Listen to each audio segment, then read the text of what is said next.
Hi, this is Paul. In this video, I'm going to talk about some Christian Reform stuff with respect to the Human Sexuality Report.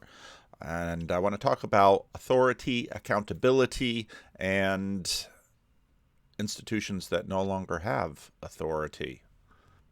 As I often do this morning, I wrote a blog post about the video that I released today. Today is the 22nd of March, about Jon Stewart and the tweener cohort. And it's on my Substack. There are a bunch of links to it. And of course, this video in particular, where John is talking to the Harvard academic, and the Harvard academic is complaining about Joe Rogan, because Joe Rogan and Spotify, they should take responsibility, they should be accountable, etc., etc. And Jon Stewart said, yeah, but, you know, the New York Times, back during the Second Iraq War, basically, they didn't take any accountability. They didn't take any responsibility. I mean, really, what are you talking about? You want Joe Rogan to shoulder it and Spotify to shoulder it, but really, in many ways, the emperor has no clothes. And part of that video was, of course, what I'm noticing in terms of the sense-making hunt. But within that hunt, there is a big question of authority. There are a couple very interesting articles out both in the Washington Post and in the New York Times, Manifesto Against Sexual Positivity. Woman, this one written by Michelle Goldberg, who is a stranger to none of you who saw Jordan Peterson and the Monk Report. Basically, people recognizing that this consent culture hasn't given women what they're looking for. Christine Emba herself writes this Washington Post piece, and these are really important things to read, I think. It's pretty remarkable that they're out in major publications. There's a story in this that really grabbed my attention. Consider what Caitlin, 30-year-old, told me at a party. I've been going on dates with this guy who I really like. It's the winter of 2019, the pre-pandemic era, when single urbanites still crushed up against each other in crowded apartments, trading complaints and advice over mediocre beers. But he choked me during sex. Caitlin, also a pseudonym, wasn't sure whether to say anything, or even if it would be considered a valid problem. After all, the moments like this had happened to lots of her friends, and in that moment she had said yes. Then she asked me, a complete stranger, to tell her how she was supposed to feel. It's the language here. Every single word is dripping with meaning. She asked me, a stranger, how she was supposed to feel. She didn't ask whether it's right or wrong. How she was supposed to feel. I mean, what do you think? Is that okay?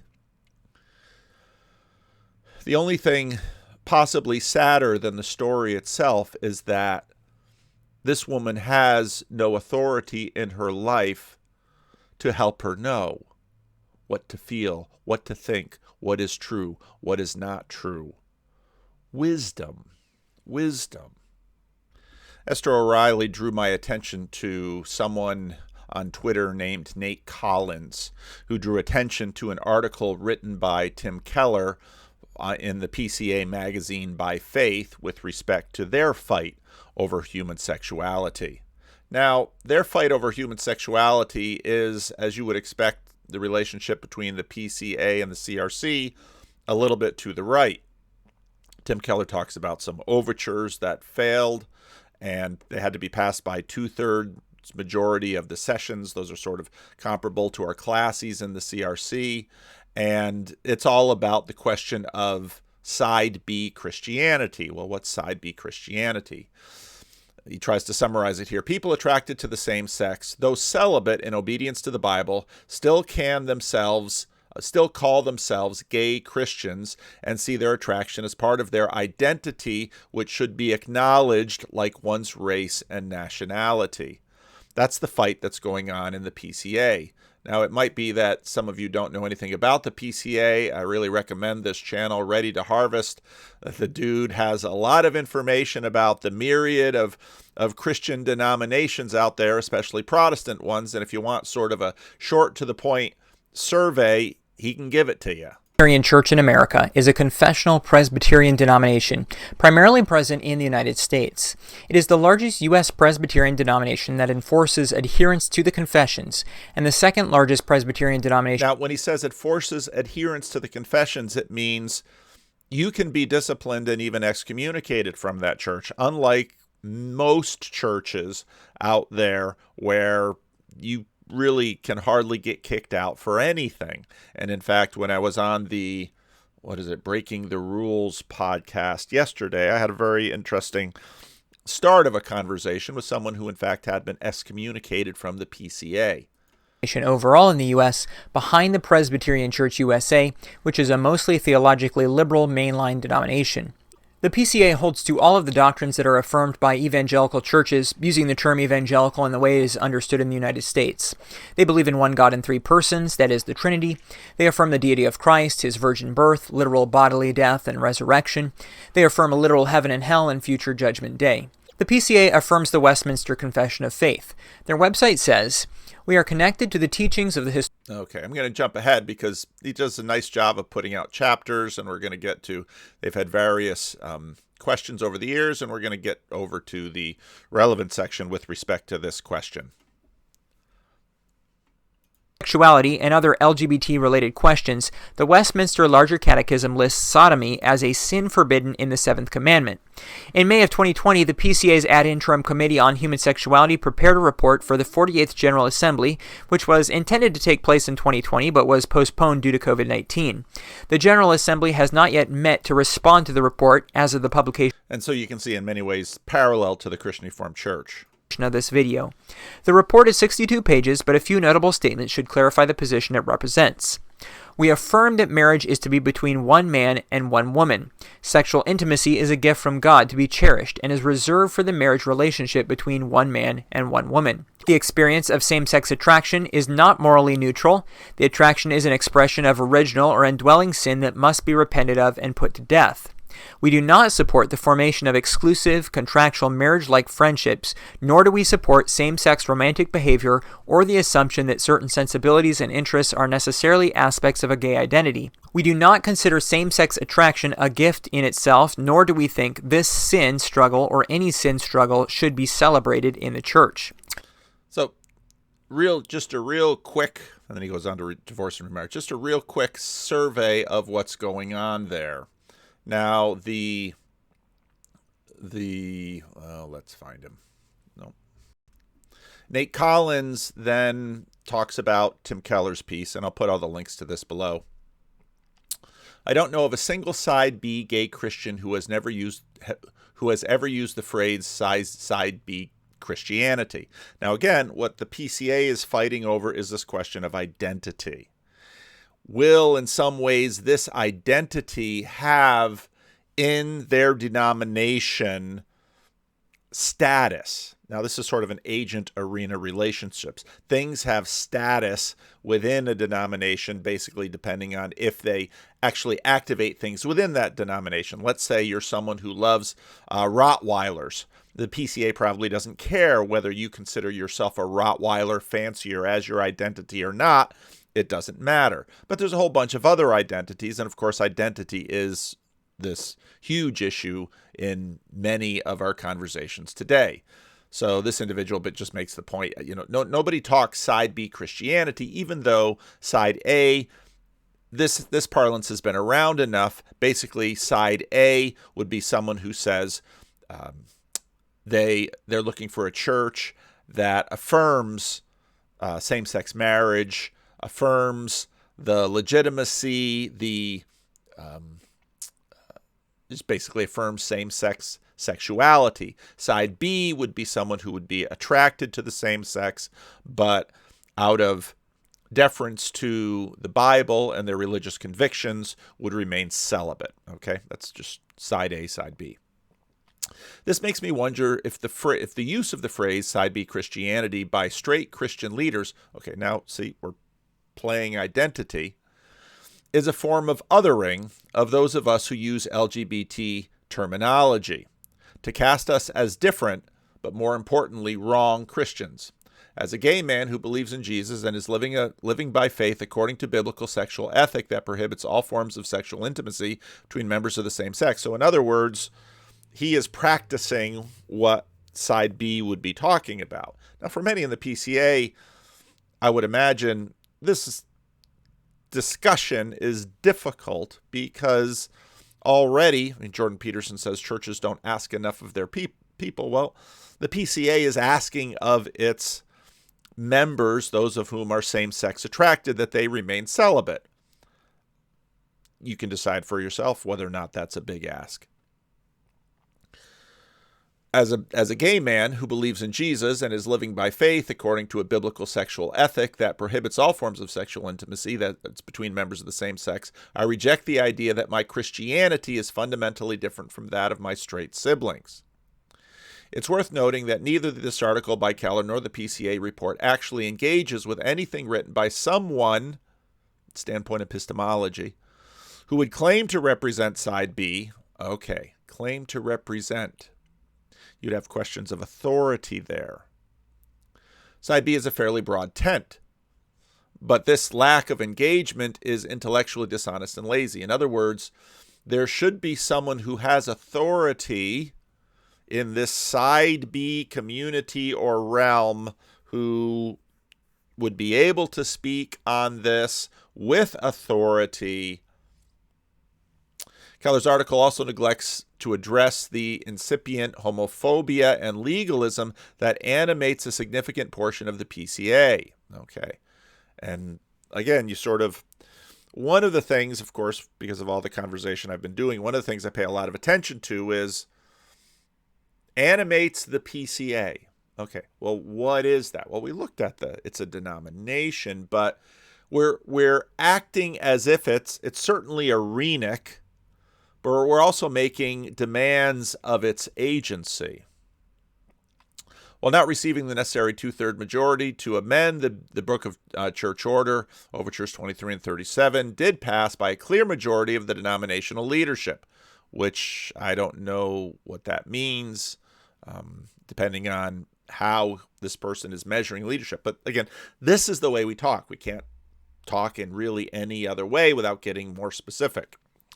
The tolerance of homophobia and legalism towards gay people in the PCA is pastoral malpractice. This is where we get to this word, pastoral, and enables the systematic spiritual abuse, another charged word, of sexual minorities. With this article, Keller joins the ranks of moderates whose efforts at peacekeeping are doing spiritual harm. Now, what's interesting is that in the Christian Reformed Church, a lot of these same words are being used, just sort of slid one over. As though, as a thought experiment, imagine that the right wing of the PCA is a drunk, I don't know what GRN means there, a drunk dad, inebriated with legalism, while the PCA moderates are the mom who keeps hiding the liquor bottles and pleading with the gay kids not to make daddy mad. My advice to the PCA moderates, for the sake of our own safety and safety of your gay kids, again, safety, either confront your spouse and demand change or leave.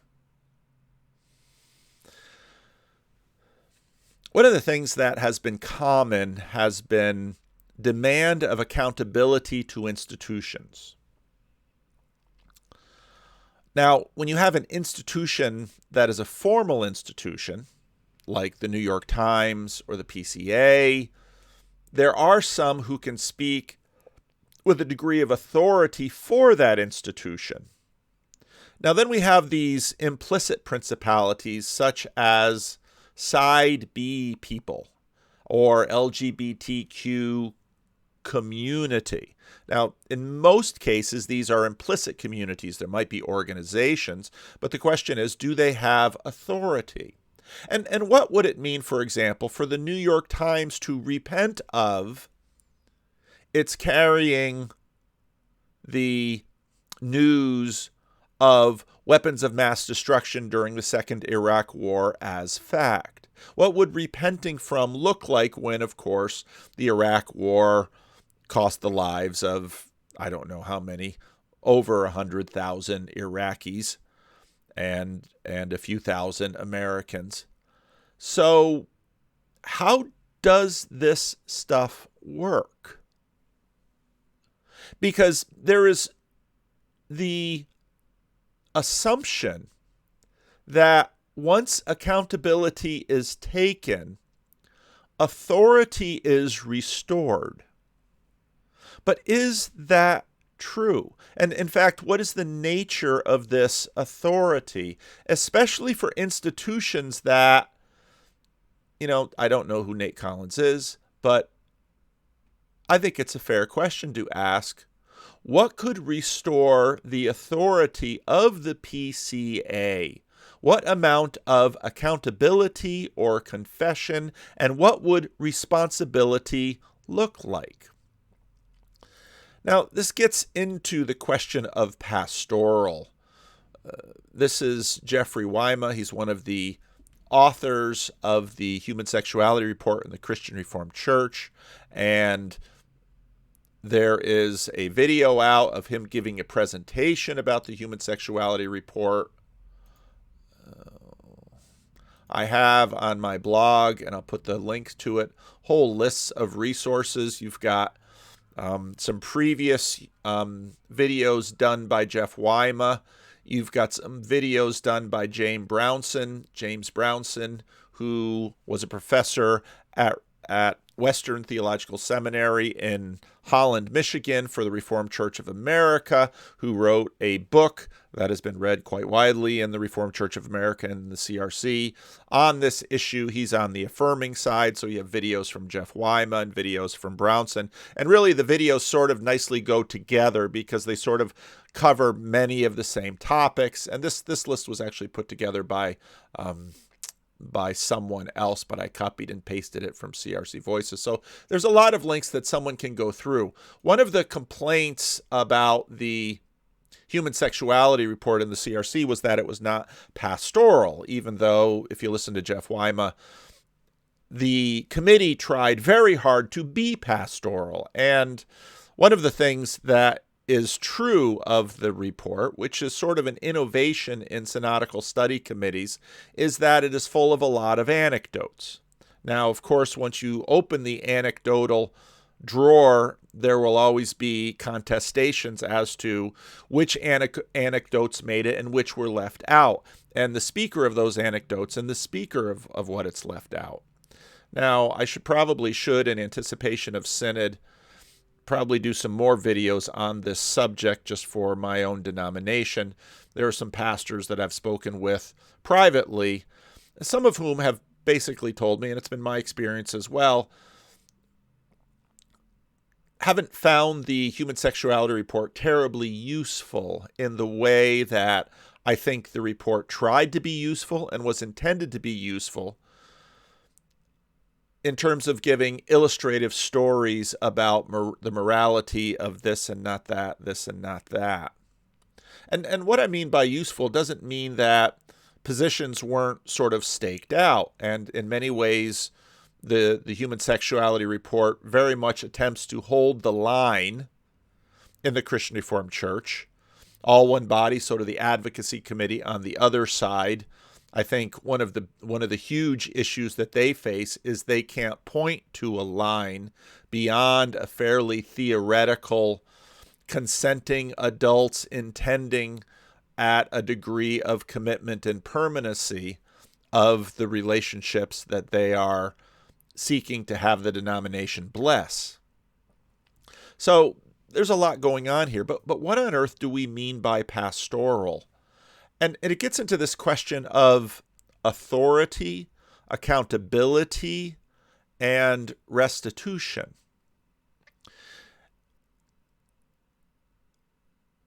Donald Trump quite famously never wanted to apologize. Now, as a Christian, I certainly don't endorse that perspective. Yet, Trump's posture came out of the fact that one of the dynamics that he noticed is that once you start apologizing, you can't stop. Because once you say, oh, this was my responsibility, well, what else is your responsibility? And so what you wind up with is a liturgy of continual confession, asking for forgiveness, and as I've made the points I've made in previous videos in the past, at what time can you stop? What efforts or words or what things can actually make up for the sins of the past? This is a tremendously difficult issue, actually. And of course, it gets theologically, it comes down to some pretty deep aspects of Christian theology about what is forgiveness, what is absolution. Can people, once they have hurt each other, get beyond it? And in most cases, someone hurts someone, maybe their feelings, maybe far deeper things. And in many cases, restitution cannot be made. So on what basis is there forgiveness? And I think culturally, we're really stuck in that spot. But I sort of want to turn this around and look at the question of what does pastoral care look like in this environment? Now, part of the dance that is being attempted is that of church authority. But in terms of how many people, including many people in the church, are living, they don't live as if the church has much authority at all. And so for the church to try to regain authority through confession and contrition and accepting responsibility or accountability, as if, again, we can sort of figure that out. How can the New York Times be held accountable for getting the WMD question wrong on the Iraq War? And I use that because it's far enough in the past, but it illustrates the difficulty that all of this stuff has. I just don't have a lot of time to make a video right now, which I'm really frustrated by because this really is a tremendously important topic, and maybe I'll have to come back to it. But there's a really cool thing that I caught on Jonathan Peugeot when he's talking to Sam Glenn here. And I do owe Sam a conversation. He asked for one quite a while ago, and he was working on something. But the end of this conversation, the whole conversation was good, but the end of it was particularly good on this topic. I guess, yeah, the final, I guess, to come towards wrapping up, it would be like, I'm curious about the relationship between, why don't we accept authority? Like, I think there's a kind of, I guess one of my intuitions was around the adolescent kind of rebellion idea, but also I think there's a connection between the more I've learned about Christianity and kind of reflected on my own life, like humility or being brought low and submission. I wonder what you think about why we don't accept authority and how viewers or how we might look to come into a proper relationship to it. I mean, the best way is to understand. I think the best way for us to understand is that it's inevitable, right? That authority is inevitable, that we follow authority all the time. You know, every time you stop at a stop sign, every time you drive on the right side of the road, you're obeying authority. We obey authority all the time. And so I think that at least becoming aware of that can help us understand the inevitability of this. Now that right away sort of turns the question on its head. And I really appreciate that, because Peugeot notes that it's not the case that there aren't authorities out there. What's really happened is we have sort of switched authorities. And now there's a real delicate dance between authority, where we sort of instinctively submit and comply and obey, rather than sort of doing the math ourselves in terms of these behaviors will achieve the outcomes I desire. Like I said, a lot of people who think that they're being rebels they're deluded. They think they are, and they maybe act that way on some vectors, but they are not. Like it's a little bit of an illusion, which is based on this padding that we talked about.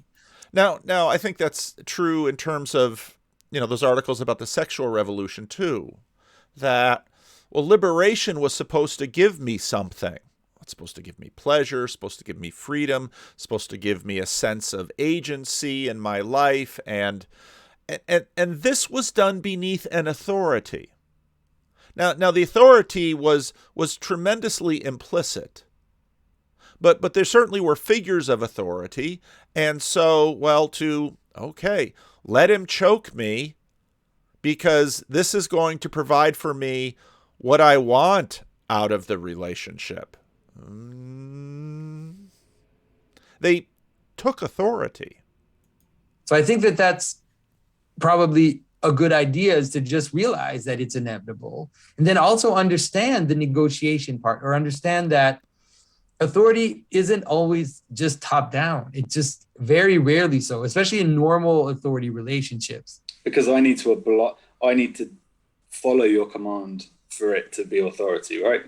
I need to follow it, but I also need to, how can I say this? It's like, I need to get something from authority. There's absolute. And this is where authority is challenged. And in many respects, people in the church are caught between authorities. There's the authority of Netflix, or at least the authority that is working through Netflix and through all of the mediums, and then gets instantiated in the United States government and in the courts and in our practices. And then, this authority is supposed to yield for me what I desire. And again, those articles about rethinking basically pro-sexuality is saying, women are saying, they're losing their authority. Absolutely. If I don't get something from authority, the only way you will be able to, let's say, enforce your authority will be through brute force, total brute force. Now, and for most denominations, so the PCA is a denomination that continues to openly practice discipline. The Christian Reformed Church less so. Pretty much the only way you get disciplined in the Christian Reformed Church these days are if you're an employee, and then it has authority. But then, in many ways, you're just using the authority of the dollar. Brute force is exhausting. It's tiring. Right. Yeah, it takes your energy. It takes up energy, and so it's a simple. It's like it's a kind of a simple system, and you can see it like. You can see it like it's in modern classrooms. Like modern classrooms are great because the teacher doesn't have real authority, like doesn't have normal authority. And it's recognized that. And in many, the teachers don't have authority because schools are afraid of lawsuits. Schools are afraid of parents. Schools are afraid of students going somewhere else. We introduced the marketplace to schools, and that in some ways cut down their authority. Same thing happens with churches. It's almost impossible to actually practice discipline because they'll be gone before you even start your formal process. In a way, the teacher isn't an authority figure. Right. And that's in the culture. So the kids, they'll flip between being screamed at by like a hysterical person to doing whatever they want and not listening to what the teacher says. And that's very much the case in terms of church and pastoring. And it's like, there isn't, because they don't understand authority. Even the teacher doesn't understand authority because the teacher is part of this weird world where they also think that they're teachers, but they think authority is bad. It's like, that's not going to work. So they end up like going between extremes. But normally, and that's again exactly what you see in churches and with pastors. What you would have is that the students know that if they obey authority, things are going to go better for them and for everybody else. And if it doesn't, but this knowledge is sort of underneath. because we have this sort of pro forma culture of rebellion. I can do it myself and I don't need to take authority. Yeah. But no, Peugeot is right. Authority is always there. They are following authorities. And at some point, it's also they might not continue to obey.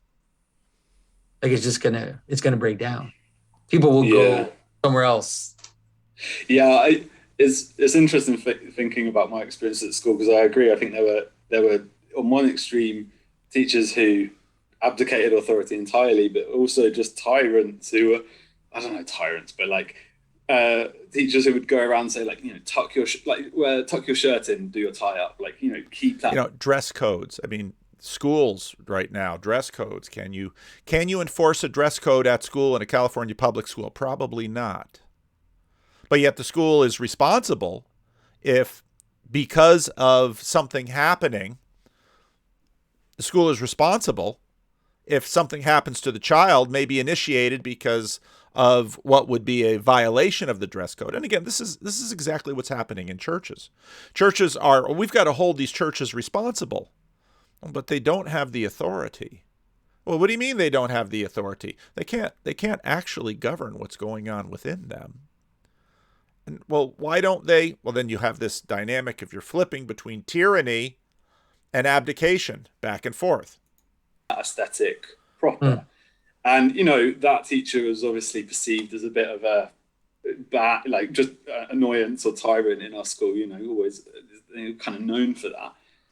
But then I guess it relates to, I don't know, I think I want to say justice, like whether the authority is justified. Like, do I understand, like, why should I tuck my shirt in? Yeah. And what, like, why? And I think that's kind of what you're pointing at there with this, with the way in which schools are kind of like connected to a.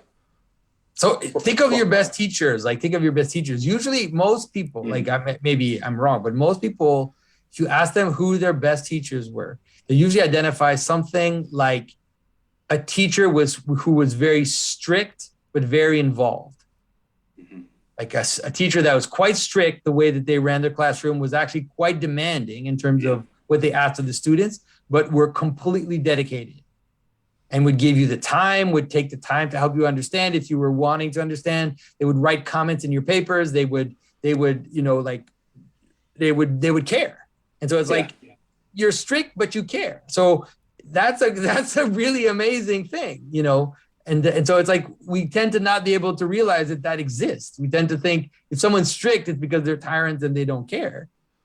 And if someone is just lets things go, then it's because they care, but they're not strict. It's like, no, actually, those two things together are usually what make a pretty good teacher. And I think what he got at right there is, in fact, the heart of pastoral. And whereas to a degree, maybe you can do that in a study report or a book, I don't think you really can. It has to be embodied and it has to be personal. It's fundamentally relational. And so part of what's been happening in a denomination like the Christian Reformed Church, I mean, it's phenomenal. Whereas on one hand, the church understands pastoral as being quivering masses of availability. On the other hand, there's all of this need to write, and the Christian Reformed Church, another thing coming to Synod, is this code of conduct. And it's kind of like a code of conduct is sort of saying we've completely failed in any sort of church discipline, which is actually both broader. We need to have a code of conduct. Oh, because the Bible and the tradition of the church and our community standards for behavior aren't enough. No, we need something legal.